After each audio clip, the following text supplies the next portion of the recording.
We're equal fifth parties of the one band, and consequently we all have an equal amount of say. And everybody's entitled to that. And eventually, throughout the process that we go through, the 5 people evolve a certain direction on any particular song or any particular direction of an album or whatever. I first met the guys in Def Leppard someplace in Munich in some very small grubby bar, and we said a few words and that was kind of it. And I didn't really know who they were at that point. So I happened to be in Los Angeles like we are now, and they were on at the LA Forum, and I went and sat down there and watched them. I went and sat down and then they came on stage. I had never ever seen anything like this, because from the moment they hit the stage to the moment they went off after the last encore, nobody sat down.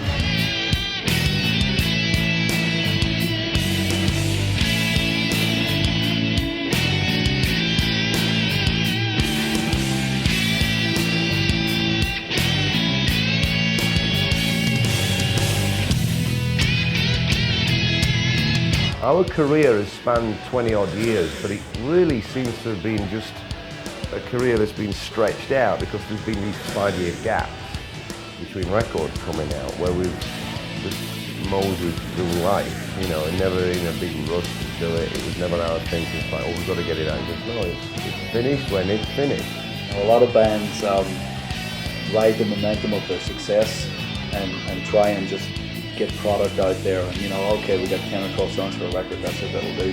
Let's rehearse for 24 hours and go on through it. And with Def Leppard, I mean, there's an awful lot of mental energy is put into every aspect of it, but especially the writing of the songs, and ultimately that's what it's all about. It's about the music. One of the reasons we're still around, we have a point to prove.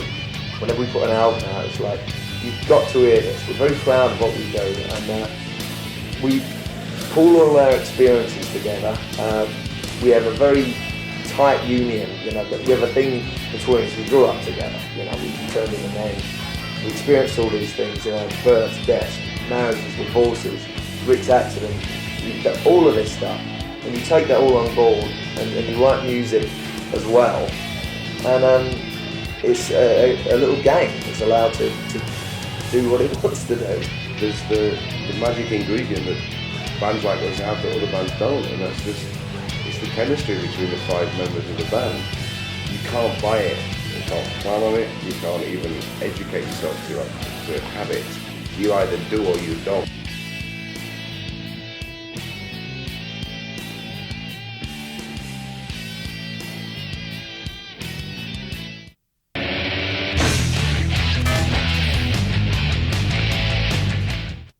I first met the guys in Def Leppard someplace in Munich in some very small grubby bar, and we said a few words and that was kind of it. And I didn't really know who they were at that point.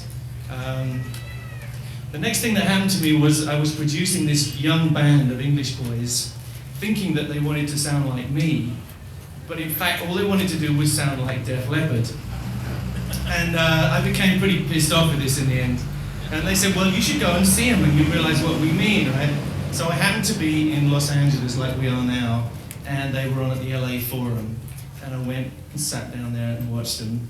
I went and sat down and then they came on stage. And I had been a lot of times to the Forum in Los Angeles. I mean, I don't know if you know, we used to do this a long time ago as Queen. And I've seen a lot of people play there, but I had never ever seen anything like this, because from the moment they hit the stage to the moment they went off after the last encore, nobody sat down. Everybody was on their feet, everyone was like this, and including me, and I was just totally devastated. So I was a convert at that point. What happened was they knew I was there and they asked me to come back and play with them the next night, so I was up on stage with them the next night at the Forum, and I will never forget that night. It was something which is kind of burned in my memory forever. We played Traveling Man, I think, and I nearly got blown up by that Pyro. It's by pure chance that I'm here now. What I want to say in essence about these boys is that this kind of thing doesn't happen very often. You have an immense talent, you have a vision, a kind of corporate vision or a shared vision between some young guys, and then the next 20 years of their life they spend devoted to fulfilling that vision. And a lot of tough things have happened to them, as you all know. And Joe Elliott rang me up on the night when Rick had his accident, had his arm torn off, and he said, "Ryan, you're not going to believe what's happened." And we were all like stunned to the core. And Joe said, it maybe he never drums again, you know, maybe he doesn't live, but even if he does live, he may drum again. A few months later, Joe called me and said, Rick's doing it, he's back in there with us. And Rick Allen, as you all know now, re-established himself. No, he didn't just come back to drumming, but he invented a whole new style to deal with the fact of what he was dealing with. And Joe said something else to me. He said at that point, he said, it's not like we just got Rick back. He said, we got something else back. It's like it did something to Rick. It's brought out something in him. There's a spirit, there's a strength, there's a kind of dignity and dedication. And he is a bigger person because of this. And that's really the way I feel about the whole band. As you know, they lost Steve Clark a while later. And Steve Clark, for God's sake, is the originator of the riffs. You know, he's the linchpin, you know, he's one of the great writers and riff makers of our generation. They lose this guy, and again, you know, they could have been giving up and going home and crying. But in fact, what they did was carry on, and they carried on with something extra. They have grown, and what Def Leppard have is a kind of spirit, and it's not just about survival. I mean, they have survived, and God bless them, and that's wonderful. But what they've done is they have become something bigger and deeper. And their stuff means something. You know, it makes you cry, it makes you laugh, it makes you whatever. You know, it's not just churning out some kind of formula. Def Leppard are an original and an inimitable and an immortal, as far as I'm concerned. It's an honour to have something like this. It really is. It's not something that you strive for. It's not something you even think about. Because I think if you're starting out and you start picturing this type of occasion, then one, you're in it for the wrong reasons, and two, you'll never get here in the first place. So it's nice when it comes along. You know, we've always prided ourselves on doing what we do the best we can. Hopefully selling lots of records, because that's the truest test. And I suppose a spin-off of selling lots of records is things like this. You know, it's I think it's more of an honour for your family and your children in years to come to maybe look upon. You know, it's okay. it's an honour. It's great. I mean, it's completely mad, really, because it's like so out of the routine of what we normally do. You know, we normally get up late, sound check, do a gig, go back to the hotel or get on a bus or a plane or whatever. And you know, if we're on a bus, it's sometimes it's a 12-hour overnighter to the next town, and you know, you just drink coffee and more coffee and toast, and off you go. And today, all of a sudden, it's like we feel like royalty. You know, we're getting ushered from one room to another to talk to people, and Brian did this fantastic speech inducting us, and you know, there's all these cheering kids out there, and we got the Dirty Eye Hands Up and stuff, and some of the other artists that there are out there that you know that you're going to be the side of, Jimmy Pages and people like this. You know, it's very flattering. It's a good time. It's really good. We've obviously been saying, you know, it does feel it's not a chore at all. Yeah, it's tiring and stuff. But we're really pleased and honoured to be here. It's great. It's just really, really cool. I just like the idea of being included, you know, once and for all. You know, it's we've been doing it for a long time. You know, nice to get our props. You know, yeah. And the fact that it's LA. You know, we live kind of in the area. You know, I live in Orange County and LA. You know, I'm up here all the time. So it's kind of that local thing as well. It's kind of neat. So yeah, hometown. Kinda. Well, that again was another strange day because, you know, we'd just finished doing the album and Hysteria had been certified 10 million, so they, you know, brought out this Diamond Award. Whereas normally when you go gold or platinum, what you do is somebody just say, hey, your record's gone platinum, and 6 months later you do a photo session with this disc and your MD, you know, and your manager. Well, because they'd never had them before, they decided to do everybody on the one day, so they made it a big event. So there we were again, same thing. You know, there's Jimmy Page, Elton John, and there's all these like really kind of famous artists, and there's good old Def Leppard in there amongst them all. It's like, this is great, you know. There's not many bands that have done it. To think that we've actually achieved that. It doesn't, you know, we very rarely look back. This band very rarely looks back. We look back when we kind of asked to or told to almost, you know. We're always looking for the next thing.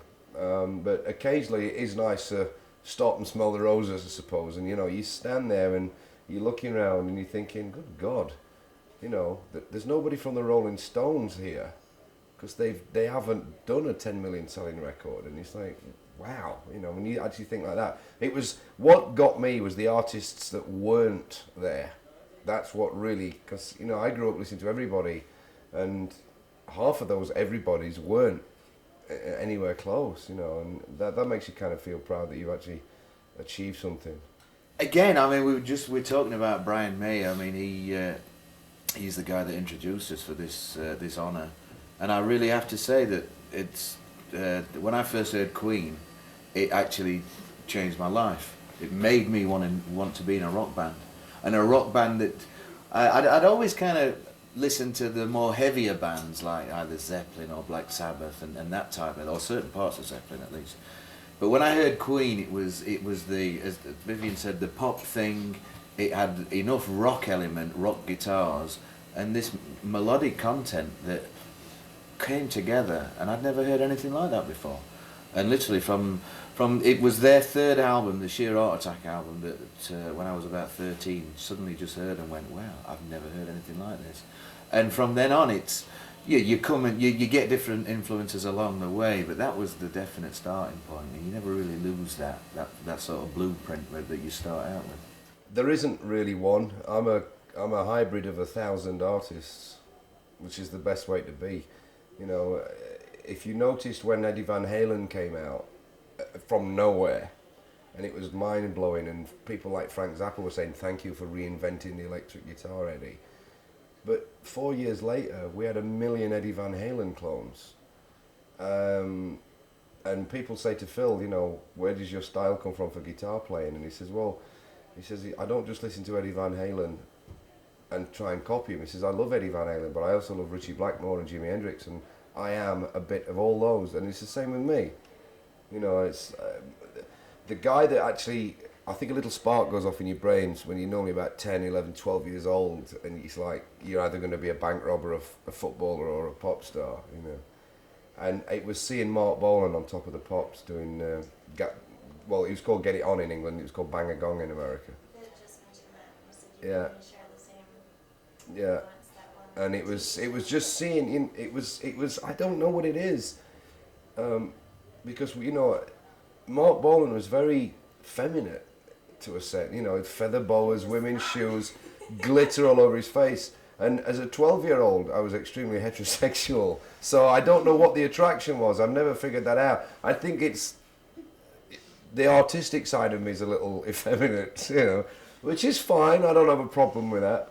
And then Bowie, even the same thing. There's Bowie wearing like leotards and rouge and looking like some kind of kimono doll, or these Japanese dolls and whatever. It's like, but he was doing Starman and John I'm Only Dancing, and it was just mind blowing. But really, it was Bolan and Bowie were the two main things that got me wanting to be in music. But you can't really say I turned out being a copyist of either of them, because I don't remotely fit in anything that they've ever done. I mean, we've occasionally done T-Rex songs live. We've recorded a load of Bowie stuff before.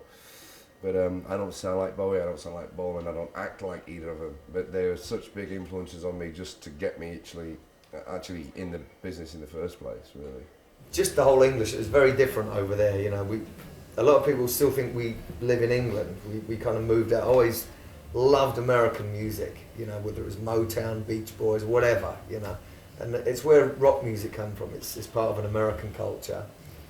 That's how we become fans of it, and that's also one of the reasons people go, you guys sound like an American, but you sing with American accents, and it's because we learn from American bands. So just everything really, and English radio was very limited. So you had like 1 or 2 stations and pirate stations when we were kids.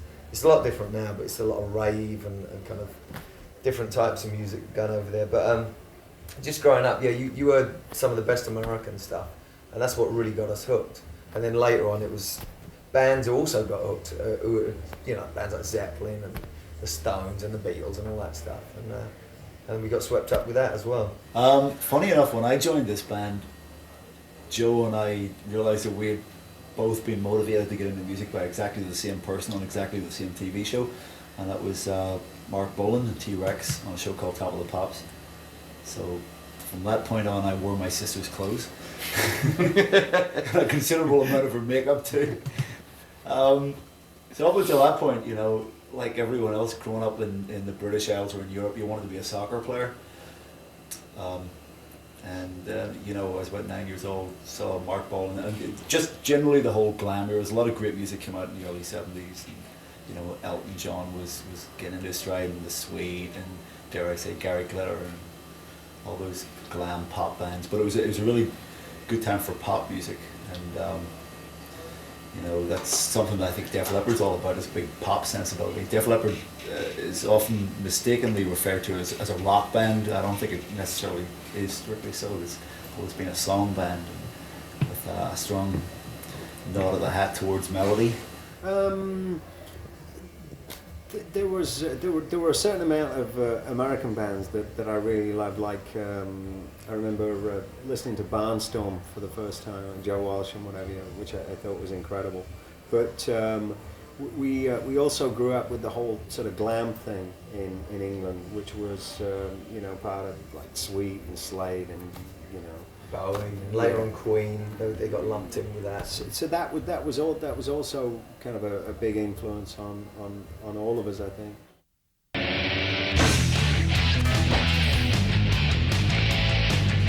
Sometimes you don't get your way. Rick's like, right, anyway, I'm going to be playing with my feet now. I'm inspired by them. Well, you're not a band if you don't. If you don't stay cohesive, it's not a band. I mean, it's simple as that. You know, if you don't take each other's feelings into consideration, if you don't travel the road together at the same speed and pace, then you're not a band either. You know, there's nobody picks the ball up and runs with it in this band. It's like, it's a collective, it's a democracy, it's a cooperative. We're all Mr. 20%, which means that sometimes you don't get your way. It also means that sometimes when there's a problem, there's 4 other people to share it, which is good. So, you know, it's the absolute epitome of a band, this Def Leppard thing that I'm in here, you know. Well, it's highly admirable.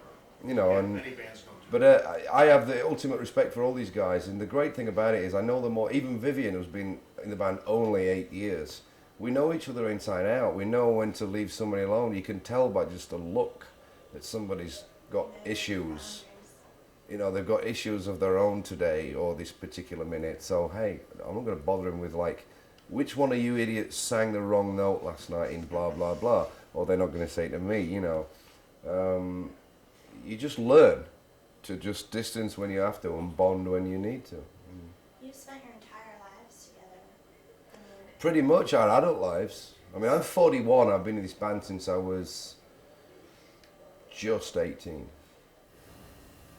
Well, somebody asked me a similar question before, and it transcends, you know, anything to do with the music, and it just comes down to a friendship, you know, and one of the reasons why we're together as a team, and the whole sort of chemistry behind that. You know, you are a true inspiration to many drummers out there. Thank you. You really, people look up to you as being what they want to be. Mm-hmm. That must be a real heavy feeling, maybe a feeling of responsibility, or how does it make you feel? You know what? It's this huge two-way street, because I meet people that are in way worse situations than I am, and I'm inspired by them. So a lot of the time it works the opposite way around. Me and Steve Clark went to see Rick in hospital. I remember going in there going, oh God, we really wasn't looking forward to it, because we didn't know what to expect. We thought it was going to be this just a horrible, tearful kind of all huddling each other and all this. And Rick's like, right, anyway, I'm going to be playing with my feet now. It was like just positive from the get-go, and there was no kind of no self-pity, no dwelling on the negative. It was just like positive. We were shocked. We were just blown away. And then he spent the next, I don't know, year waking us up every morning. We used to live in the same apartment in Dublin, and it'd be like, you know, practicing the new technique, the new way to play drums. from 8 in the morning. It was great, and it was just very encouraging. We've always been notoriously slow. Our career has spanned 20 odd years, but it really seems to have been just a career that's been stretched out because there's been these 5-year gaps between records coming out where we've just moseyed through life, you know, and never in a big rush to do it. It was never our thing to just like, oh, we've got to get it out. It's no, it's finished when it's finished.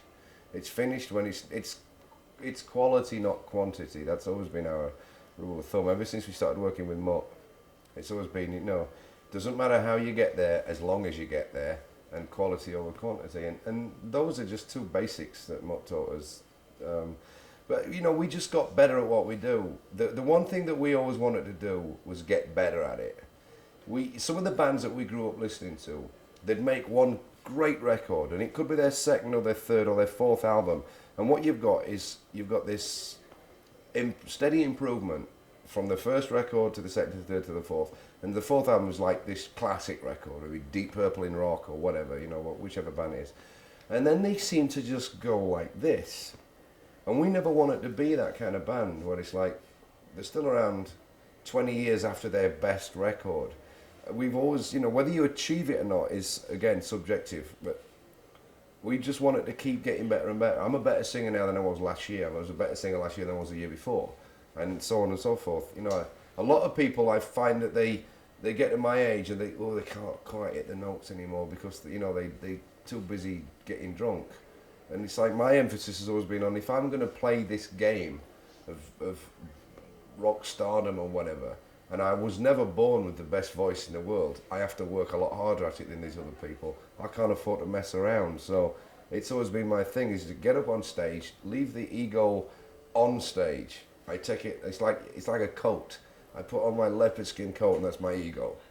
I don't have it in the dressing room, I have it on stage. I'll bully, I will tease, I will batter, I will kiss and caress an audience. But as soon as we finish the gig, I take off the coat and I'm just me. Something on that level is way more on a subconscious level. It's a bonding that happens, and an understanding that almost defies conversation sometimes. I've noticed personally, even on stage, there's, without sounding too mystic and arty, there is a definite telepathic bond between myself and Rick. I know, I can sense when he's going to make a mistake, or not necessarily a mistake, but play something different, or vice versa. With me, it's generally a mistake, but you get a feeling, and for the next 10 seconds, you go through something that's not quite what it was the night before, and then you're back into it again. So you do develop things like that, whether you're aware of it all the time or not is another matter. One of the reasons we're still around, we have a point to prove. Whenever we put an album out, it's like, you've got to hear this. We're very proud of what we do, and we pull all our experiences together. We have a very tight union, you know, that we have a thing between us. We grew up together, you know, we turned into men. We experienced all these things, you know, births, deaths, marriages, divorces, Rick's accident, all of this stuff.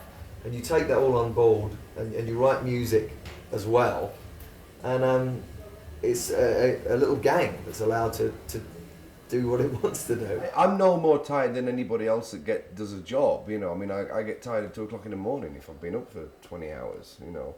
I'm not tired of doing it, and you know, occasionally my voice gets a bit ropey because the schedules is what loses your voice, not your. It's not an ability problem.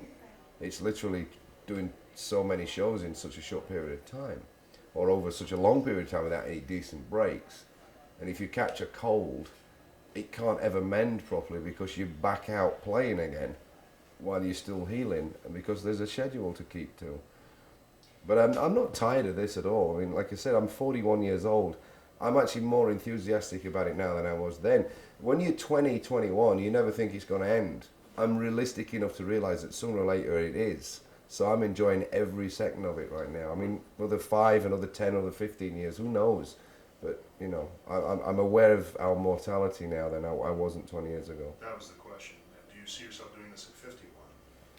Well, I don't see why not. Jagger's 5 years older than that, and he's still doing it. I mean, if you look at Steven Tyler and David Bowie, I mean, these guys only look about 25 or 30 years old, from a distance at least. These guys look great and they have an enthusiasm for it. And I think as long as you've got the enthusiasm for it and you don't let yourself kind of, fall apart physically and mentally, and you can still write and perform, I don't see why not. Because rock and roll now is 50 years old, or maybe even longer, or it's 45 years old, I beg your pardon, or whatever.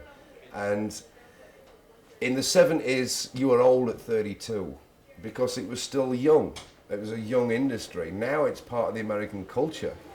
And I don't really believe that there's a problem with people seeing a Peter Frampton or a Lynyrd Skynyrd or a Rolling Stones or a Paul McCartney or a Bad Company or a Page and Plant, who are 50, or David Bowie, 50-something musicians that are gonna, they're on stage and they're doing a great job, and lots of people are still happy to pay money to go and see them perform. There doesn't seem to be a stigma on age like there used to be. I mean, you could always eke out a career somehow or other, dragging the name of a band through the mud, but I don't think that that's what this band would want to do. I mean, honestly, when I was 20, I thought, 30? You got to be kidding, right? You got to be kidding. Yeah, I'm 42 now, and it's like, it's easy, it's fun. We're doing what we want to do, and we're doing it with people we want to do it with. As Viv says, if we still feel that we're vital, fresh, and important to each other in 10 years' time, then we'll still be here. And to be quite honest, who knows? We could all decide to knock it on the head next week. I very much doubt it. But when you've been around as long as we have, it's you just take it day by day and enjoy it in that context. It's actually kind of challenging, but it's fun. I mean, obviously, we've got 3 guys live in California and 2 guys live in Ireland. So when we initially start writing, we write as individuals. We bring the individual work to the collective table, and we weed out. It's logical. I'll say play my tape first, and if the song goes past and nobody says anything, they don't like it. Nice day. Yeah, look at the weather. Right, yeah. But if it's like, wow, that's great, that's really good, you know that they want to do the song. But then we will Leppardize it. So it's like, you need to be a bit more of this. Blah, blah, blah. When Vivian brought the song "To Be Alive" to the table, it didn't sound anything like how it ended up on Euphoria. It's exactly the same melody, same lyrics, same key, everything, but we just did it like... It's the difference between Frank Sinatra and Sid Vicious's version of My Way. Same song, just different approach, And what you do is, if you believe in the song, you just arrange it to suit the band. Whereas Vivian would do his demo to suit Vivian, and I will do my demo to suit me. Then you have to allow everybody else to have their input in it as a performer.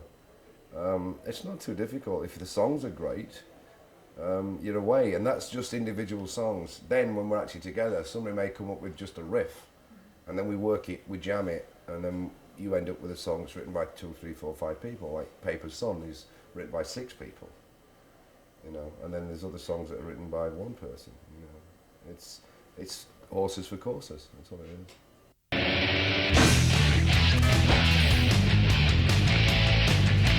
for me, the big difference is the work ethic. If and when we do split, it'll be an end of the world. I couldn't necessarily do very much else. We are collectively all we're ever going to be. We don't know really. I mean, you've got many theories. Vivian's probably got a better perspective on it, but the rest of us have never known anything else really. Like, you know, and Viv, you know, so he's the new boy. He's only been with us 8 years. You know, he's probably seen a few different bands than we have. You know. Well, for me, the big difference is the work ethic. You know, a lot of bands ride the momentum of their success and try and just get product out there, and you know, okay, we got 10 or 12 songs for a record, that's it, that'll do. Let's rehearse for 24 hours and go on tour. And with Def Leppard, I mean, there's an awful lot of mental energy is put into every aspect of it, but especially the writing of the songs, and ultimately that's what it's all about. It's about the music. It's not about the hairstyle or the nice trousers or whatever, you know.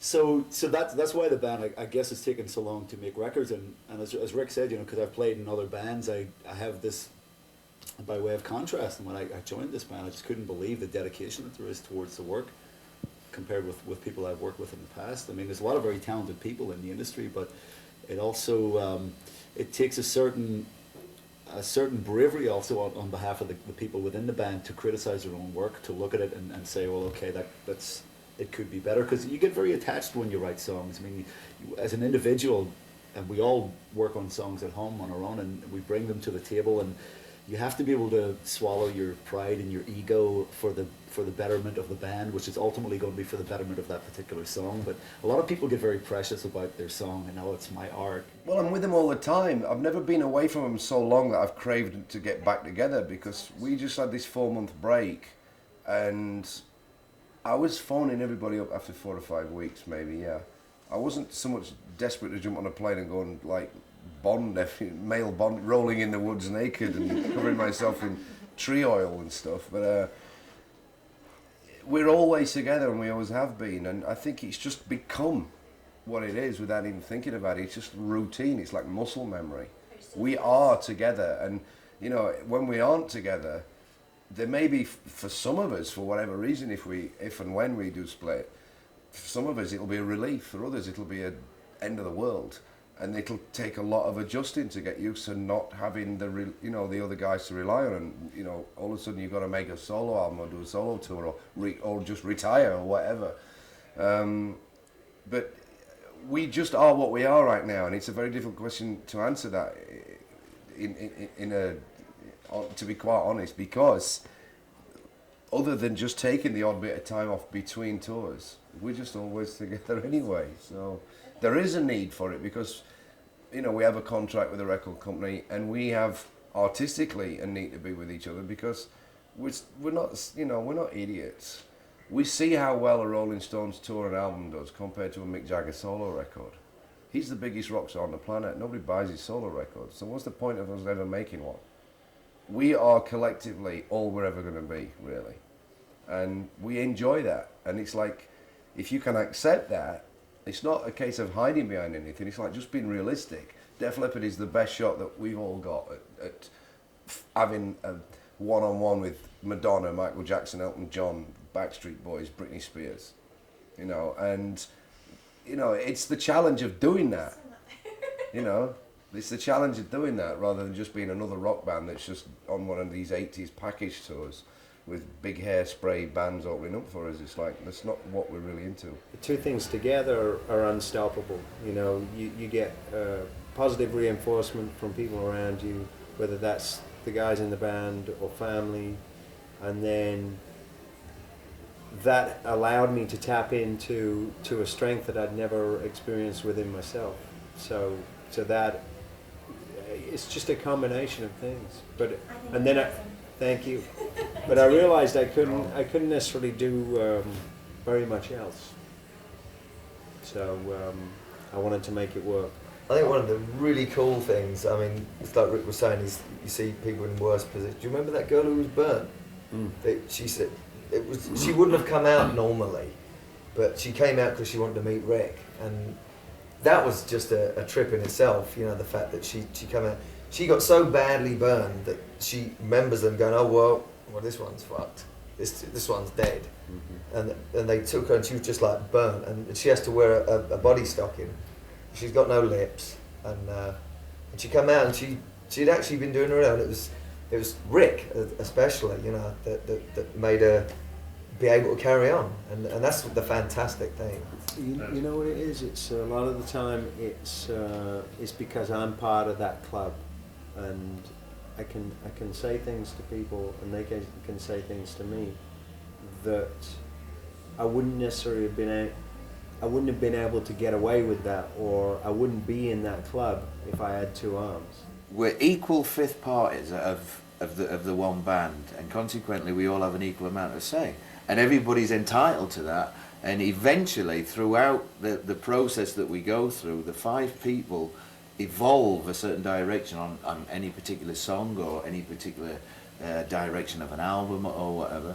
It does take, that's probably what takes the long time, is that we do give each other the respect to put their viewpoint forward, and sometimes that can take a long time. Well, we've been out for 15 months. This tour's been a 15-month tour, which is as long as any tour we've ever done.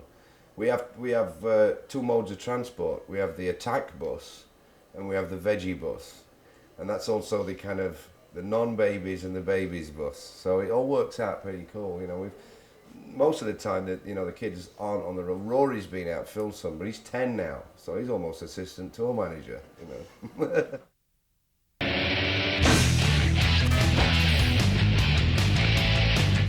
It's the chemistry between the 5 members of the band. It's something that you have to be very dedicated to. The general process, I mean, the touring aspect of things is generally easy. Once we've rehearsed the tours, we go out on stage, we're relatively confident about what we do on stage. That's a bit of a breeze, to be fair.